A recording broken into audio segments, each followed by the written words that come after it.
This is Kat Buxton. I'm coming to you from Sharon tonight in my kitchen.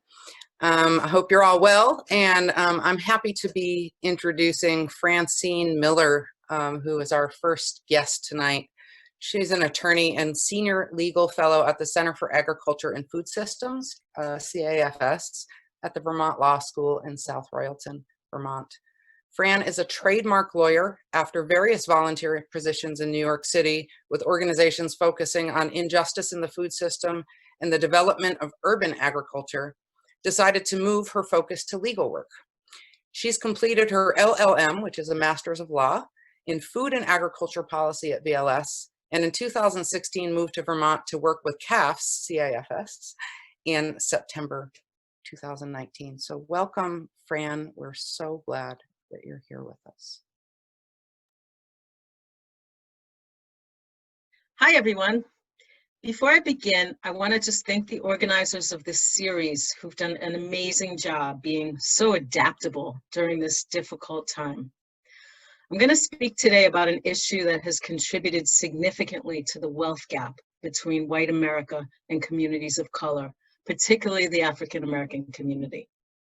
That issue is the significant amount of land held as heirs property. It's H-E-I-R-S, heirs, as in those who inherit land or other things. But first, let me do a quick intro of myself. I moved to Vermont in September 2019 to work with the Center for Agriculture and Food Systems at Vermont Law School. And we train law and policy students in food and agriculture policy by teaching classes in the field and experientially by partnering with organizations to develop free legal resources for policymakers, farmers, consumers, and other stakeholders in the food system. These resources make the law more accessible and save people time and money. Our students can get legal and master's degrees in food and ag policy and can work in our legal clinic with partner organizations doing research and advocacy. Here's a couple of examples of our projects. We created the Farmland Access Legal Toolkit to help farmers access, transfer, and conserve farmland. The website includes free tools like a web-based farm lease builder that help make complex legal processes easier and save farmers and landowners time and money on legal fees. With the Farmers Market Legal Toolkit, we developed legal resources, best practice recommendations, risk management tools, and case studies for farmers market managers. At the end of last week, in response to requests from partners, we developed a resource for farmers explaining some of the provisions of the stimulus bills that were just passed relating to unemployment and sick leave under the COVID-19 crisis. So today, I'm going to talk about heirs property, which is an issue I've been researching as part of an expansion of the Farmland Access Legal Toolkit. And I want to start by putting this issue in the context of a very short summary of some of the history of African American land ownership in the US, beginning with the end of the Civil War. I'm not an expert on this history, and I do have some resources to share with you at the end if you want more information. In my opinion, we in America gloss over this history, and that is detrimental to us as a country. So the Civil War ended and slavery was abolished in 1863. Among other things, this meant that approximately 4 million people, formerly slaves, were now citizens, which gave them the right to own land. At first, the federal government promised freed slaves they would get former Confederate lands granted to them to assist the transition from slavery. This promise, some of you might have heard this term, is usually referred to as 40 acres and a mule. And this was set forth in a special field order by General William Sherman on January 16th, 1865. However, it was revoked when Andrew Johnson, a sympathizer of the South, became president after Lincoln's assassination. Despite this, many African Americans were able to acquire land through the early 1900s by a variety of means. By 1920, African Americans owned approximately 16 million acres of land in the US, predominantly in the Deep South. According to the agricultural census of the time, more than 920,000 Black farmers represented about 14% of all farmers within the US and operated 3% of all land and farms. Owning land at that time, as it still is, was a huge advantage, especially to African Americans. It allowed for increased personal and economic freedom. Landowners provided economic stability within their communities through the payment of property taxes and support for local business, and they were more likely to be civically engaged, having greater political influence. Landowners were very important figures in the civil rights movement, including providing shelter for activists on their lands. Although being a landowner gave African Americans certain benefits, it did not shelter them from racism and violence from local white communities. Whites used violence, legal manipulation, and intimidation to steal land from Black folks. At the same time, government agencies such as USDA added to the problem by intentionally discriminating against African American farmers, by delaying loans, reducing loans given for absolutely no reason, and failing to provide technical assistance.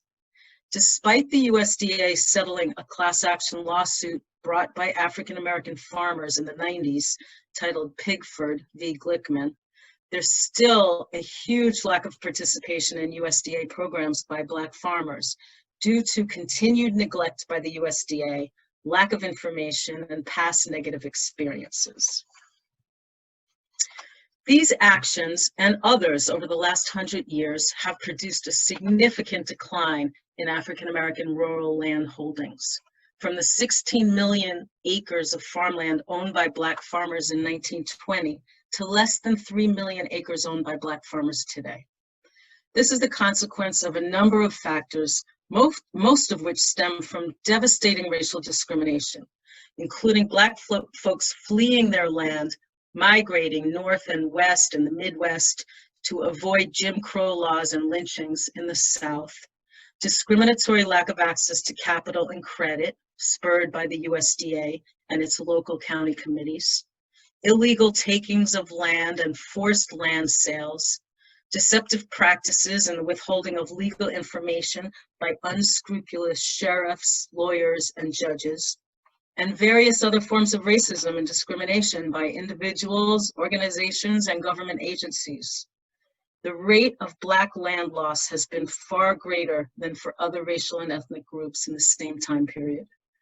I'm going to talk today about a significant driver of land loss for Black folks, which is the prevalence of heirs property among rural African American populations, especially in the southeast of our country. The issue of heirs property impacts poor white people in Appalachia, Native Americans across the country, and Latinx folks predominantly in the Southwest. But perhaps the community that it impacts the most is African Americans in the South.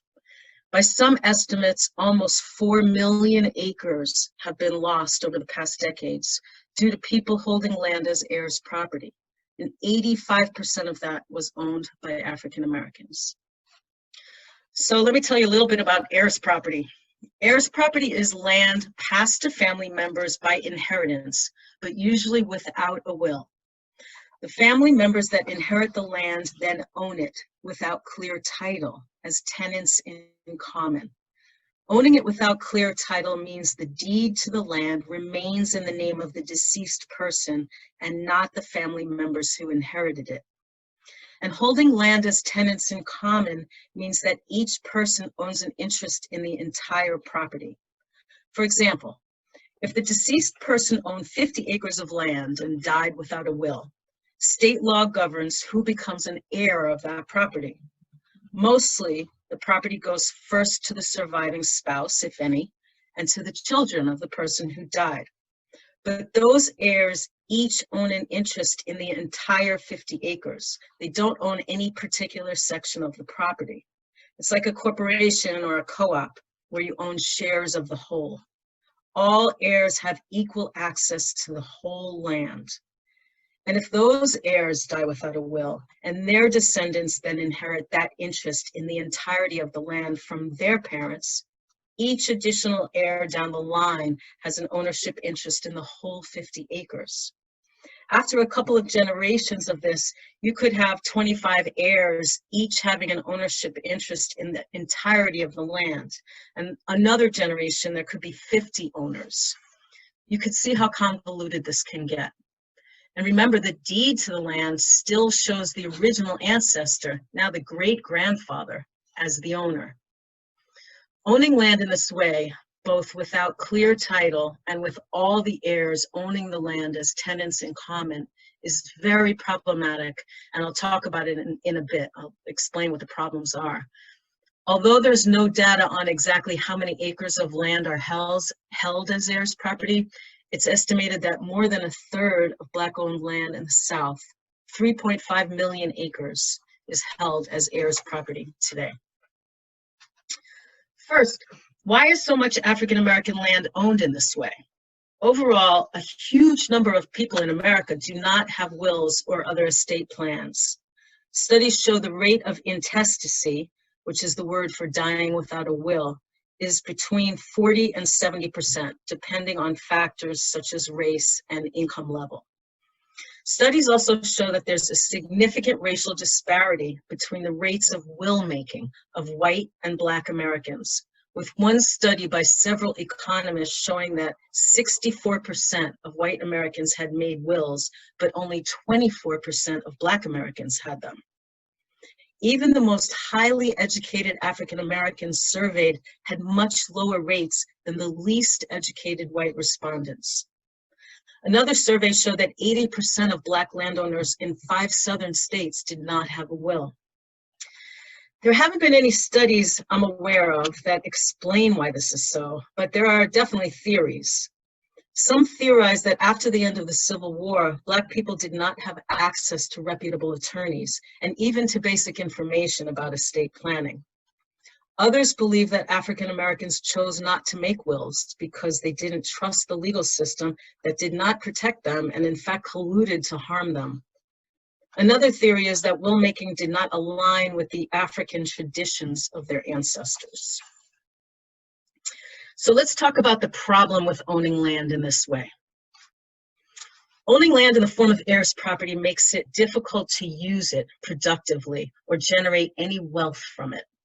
Because the co-tenants, the heirs, only own a percentage of the whole property and don't own any particular section of the property, they can't use it as collateral to banks for loans, for example. Since the bank cannot clearly identify the owners of the land or how much of the land they own, heirs property owners are viewed as extremely risky. Also, because each co-tenant has an undivided interest in the land, including the right to an interest in all the resources located on the property, every single owner has to consent to all use of the land, including all attempts to gain economically from its resources. So a couple of examples of this. In the Southeast, a substantial amount of land is comprised of forests, and it's difficult to practice good forest management and use your land for timber sales if you can't prove you own it. Forest management practices such as thinning, harvesting, and prescribed burning are difficult on heirs property because these activities require proof of ownership of the land and a contract signed by the owner. For the owners of heirs property, the deed to the land does not contain the names of the current owners. It's still in the name of the original family member who acquired the land. And if there are 25 owners or 50 owners, obtaining consent for any activity on the land can be really difficult. Another example, this is my handwritten drawing here. Let's say your family is living and farming on 50 acres of land, but the deed to the land, the title, is still in the name of your great-grandfather, who left the land to your grandfather and his 2 brothers. Your grandfather's brothers, now deceased, each had 2 kids who've moved away and had children of their own. And let's say your grandfather had 5 kids, one of which is your mom, and the other 4 moved up north, got married, had kids of their own, and died. And you're not in touch with all those folks, and you don't know where your grandfather's brother's descendants are at all. But they all own an interest in the land that you're farming, along with the kids of your mom's brothers and sisters. If you don't have clear title to the land, and there are numerous other owners of the land from whom you have to obtain consent for all contractual relationships, your actions on the land are very, very limited. You can't participate in most USDA programs, obtain USDA loans, get into commodity support programs. Disaster assistance is not available. You can't get technical assistance. You can't use your property as collateral for any loans. You can't participate in any activity in which you have to demonstrate title or sign anything as the owner.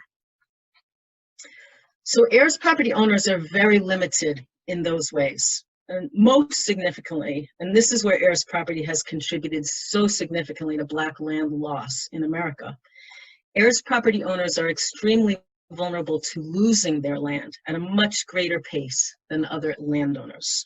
A couple of examples. Property taxes must be paid on an annual basis on all property. In the case of heirs property, it's not clear who should pay those taxes, especially if there isn't anyone living on the land and nobody's making any money from the land. A couple of years of no taxes being paid and the county will sell that property by auction and the land is lost. But probably the most infuriating and devious way that heirs property leads to land loss is through forced partition sales. I'm going to get in the weeds a little bit here, so bear with me. Owners of heirs property are particularly vulnerable to losing their land because they're subject to something called a partition action, which is the forced sale of their land, often at a tiny percentage of what it's worth. The problem is that when you own land as tenants in common, anybody that owns an interest in the property, no matter how small their interest, can file an action in court for partition of the land to get the monetary value of their interest. Even if the tenant in common owns only 1/50th of the land, meaning there's 50 heirs and they each own 1 share, the owner of that 1/50th interest can file a partition action in court and ask the court to order a forced sale of the property, which is likely to result in a fire sale where the property is sold for pennies on the dollar. So if one family member is financially strapped and maybe has no connection to the land, or even to the family that's living and farming on the land, and an unscrupulous person comes along and tells that family member who owns some small interest in the land that they will pay them X thousands of dollars for their share, well, you can imagine that could be very attractive to that family member.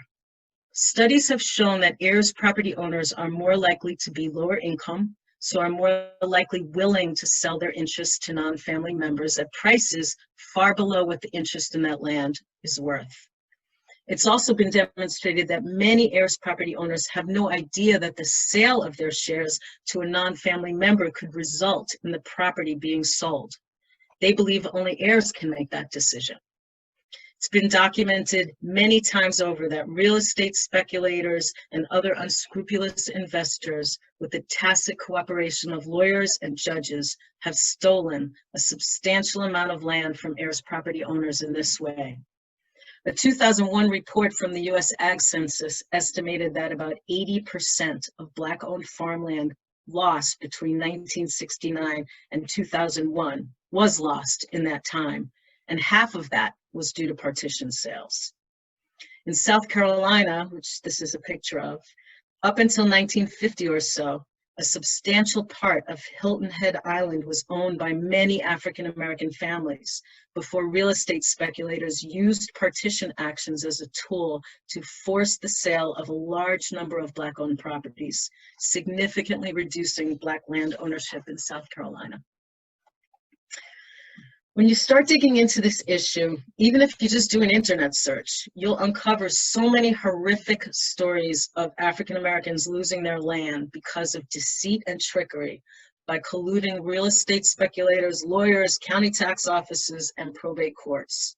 all working together. Billy Freeman's family owned thousands of acres on the eastern coast of North Carolina. But over the decades, developers acquired interest in the land from other heirs.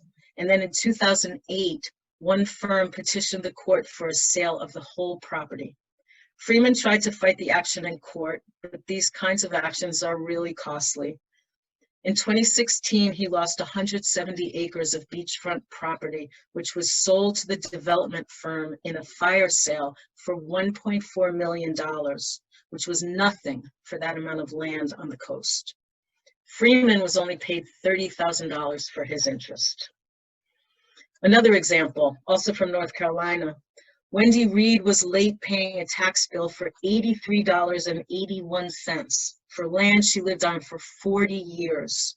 She owned it as heirs property because her grandmother had died intestate without a will, and so she didn't own the land in her name.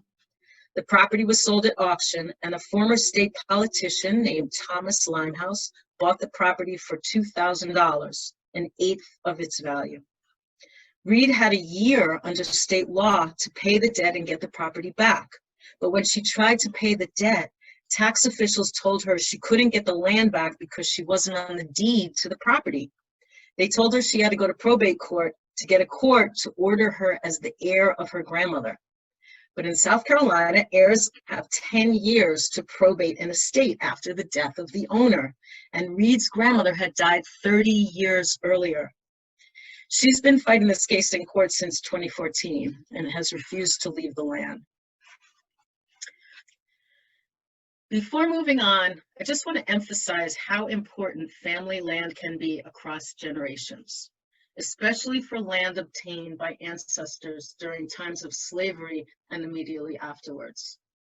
As people attending this presentation might feel, land is viewed as an intergenerational family resource, and the message to never sell the land is strong. So these stories are heartbreaking in that people are not just losing money, they're losing what their ancestors had worked so hard for, their heritage. There are literally thousands of these kinds of cases, each with its own particular factual twists. The stories are sad and infuriating. And these are just a couple of examples of the kinds of shenanigans that have gone on to result in so much land loss for Black people in America. On the positive side, there are a number of organizations who have worked on this issue for years, including the Federation of Southern Cooperatives, a historic civil rights organization that supported the development of Black agricultural cooperatives through the 60s and 70s, and is still active on this and other issues. And more recently, the Policy Research Center for Socially Disadvantaged Farmers and Ranchers at Alcorn State University, which is a historically Black college. They've been advocating on behalf of heirs property owners at the state and federal levels.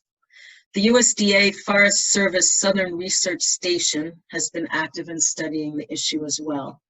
Mississippi State University recently brought together a number of organizations attempting to help families, and there is some forward motion on figuring out resolving these issues.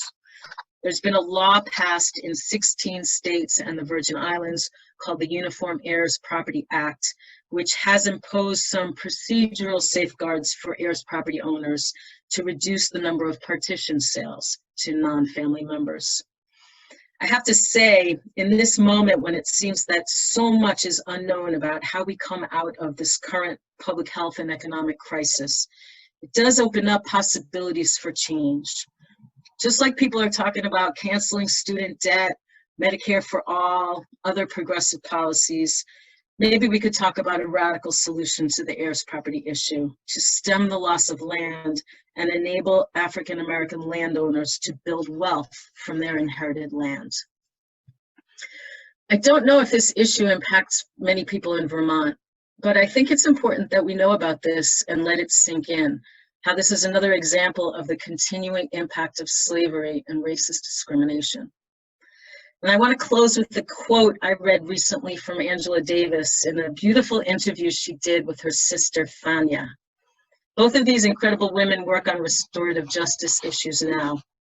Angela Davis closed the interview saying, "We have to imagine the kind of society we want to inhabit, We can't simply assume that somehow, magically, we're going to create a new society in which there will be new human beings. No, we have to begin that process of creating the society we want to inhabit right now. That's what I've got. Thanks so much. Feel free to contact me, and I'm open for questions. I will say that I have another slide of resources that the organizers have posted on the website, so you can see the resources for my talk. These are them, and they'll be available to people. Thanks. Hi, everybody. Fran, thank you so much. That was a really great, informative, and somewhat disturbing presentation. Thanks so much for being here. We do have quite a few questions coming in for you, so I'm going to go ahead and ask those. One of the first questions that came in was, and I saw the answer already went in the chat, but I just want to make sure to say it out loud. Can you talk a little bit more about resources that might be available to farmers right now in our region during this COVID-19 bailout? Yeah, I can. If people look in the chat, Whitney Shields, who's my colleague at CAFS at VLS, listed a bunch of resources. But just quickly, I just jotted down, if you go to the websites for NOFA Vermont, Senator Leahy and Sanders put out a recent publication, so I'm sure it's on their sites. The National Young Farmers Coalition has enormous amounts of resources on their site, some Vermont specific, some more national.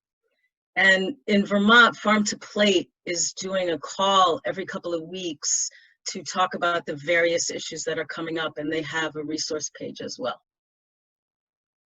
Great, thanks so much, Fran. Yeah, we are, we're really lucky here. We have so many people in our food system that are really not only passionate, but keen on working together and building what I like to call the social mycelium, really connecting to each other's work.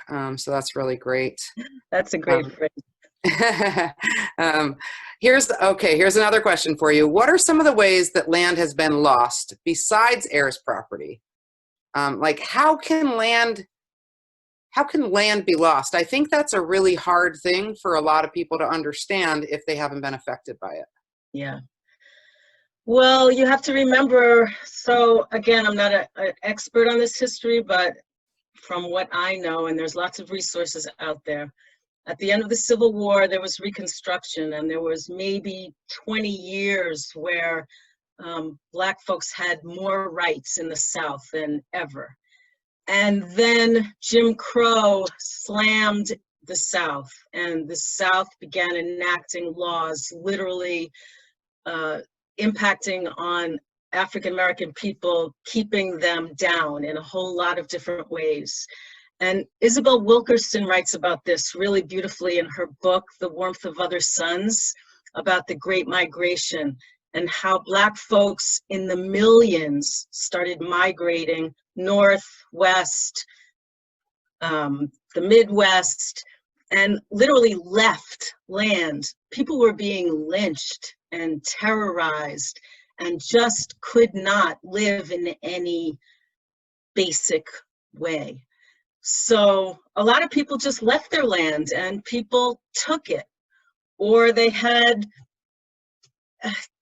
couldn't pay taxes, or a variety of ways like that. But I think that we, maybe especially in the Northeast, maybe especially white folks, have a hard time imagining how difficult this time was for people. But read, look at documentaries, you can really kind of get a good sense of it. It was terrifying, and people literally just left. Thank you. Once property has been forced into sale or otherwise stolen, is it possible to reverse it? And I would add to that, if it's possible, what would those enabling conditions be, and what might be our role in that? Mm-hmm. Well, as far as I know, legally, it's not possible to reverse. Tax sales can be possible to reverse, but as my example of the woman in North Carolina who tried, when it comes to heirs property, that can be very difficult because there's other laws at play. Other methods, I know that NEFOC, which somebody put the link, maybe it was UCAT, the Northeast Farmers of Color, they have created a land trust and they are accepting donations of land, which they are then either leasing or giving, I'm not sure, to farmers of color to attempt to give some kind of reparations, if you will. I know that Soulfire Farm on their website has a reparations map that allows people also to donate land, and then they will help facilitate the giving of that land. I'm not sure about other efforts. They're more buried. They might exist, but I can see if I can find out more. Yeah, I think it'd be really an interesting thing, not just interesting, but incredibly useful and needed for us to find new ways to have land agreements that are more based around land sovereignty, making sure that everyone has access to food and medicine. It seems a given right to all beings on this planet, human or otherwise. Yeah, I think that here in Vermont, I think I read about a bill in the legislature to attempt to, it might have dealt with giving Native Americans in Vermont cultural easement of sorts to allow people to go on other people's land for cultural purposes. I don't know if this was a bill or it was just discussed and it wasn't yet a bill, but there is some talk in that direction as well. Well, that's a hopeful start anyway. Okay, I'm going to move on to another question from the chat. What else is typically included in a will besides land or property? Does this influence the inheritance of other types of wealth? Wills, people can use wills to leave anything that they own to anybody that they know. So you can leave, you know, your favorite brooch to your niece. You can leave your money to whoever you want. You can leave your property, anything material, you can designate to leave to a person. And it's really important to have a will because otherwise state law is going to govern where your material wealth, as small or as large as it might be, is going to go. So that's, you know, that makes me think, you know, I'm managing elders right now, and I have 3 sick elders, you know, all in end of stage life, and they don't have wills, right? So, you know, I think that getting a will can be a real barrier to people. Can you talk a little bit about living wills and wills, and, you know, how does one get something like that if they don't have like a family lawyer or know how to do that sort of thing? Yeah, it's very difficult, and I think that is why so many Americans don't have wills. I actually ran across a website recently where you can draft your own will, which you then have to bring to a lawyer because there are state laws that govern that are really strict in what has to be in the will and who has to sign it and whether it has to be witnessed and notarized. But it did provide the basics, and I'm going to find that and I will send it to you, Kat, and you can post it on the website so people have access to it. Thank you. But you need a lawyer. A living will is a little bit different than a regular will because a living will tells doctors generally what to do end of life, whether you want to be kept alive no matter what. And it also gives a person the right to, at that moment, say, okay, it's time. She didn't want to be kept alive, intubated, or on a machine. Right. Those are important. It's very important to have that. Yeah. I think the access to legal services is something that's really resonating right now. And I can see that clearly that's an issue with heirs property. When you don't know what you're supposed to do, it's Or really you don't trust challenging. anybody to do You it. don't trust anyone. You don't have access to it, Mhm. and you can't even list the owner, as you were Right. saying about before. Right. Okay, another one from the chat. Do Vermont and New Hampshire have intestacy? What is that? Intestacy laws that can also create heirs property issues? Or do heirs come out of probate with their names on the deed to their land, the land they inherited? Does that make sense? Yeah. Well, yes. Okay. If somebody has a will and the heir goes to probate court and probates the will, then the probate court, assuming everything works out, will issue an order for a new deed to be written that includes the heirs' names. If the person dies in Vermont or New Hampshire without a will, then everything that I talked about heirs property applies, because intestacy laws are state law. That is what governs if you don't have a will. And I don't know the law of the states off the top of my head, but it is likely that the person dies and law provides that the property either goes to the spouse, if there's a surviving spouse, or to the kids. And the kids will hold that property in common in exactly the same way that I was talking about heirs property. And they will then have to go to probate court anyway and get the court to order them as the heirs and get the deed changed. So really the thing is, if you don't have a will, you're putting a lot of onus on your kids. Right. To have to deal with it. Right. Okay. One more question here about, I see some more coming in too. One more question here about heirs property. Does heirs property affect other American cultures? Native American, Mexican American? I think yes. Yes. Yes, absolutely. I haven't looked into how it affects Native Americans. I'm positive that it does, especially because there wasn't really a concept of private property in the way that we currently have that. I just don't know the details. And the Latinx population is another one that has been severely impacted by this, especially in the Southwest, as I said, Texas, New Mexico, Arizona, lots of land stolen in the same way. One quick thing, Kat, before I forget, I just want to mention that VLS just opened up a legal food hub for farmers and food businesses.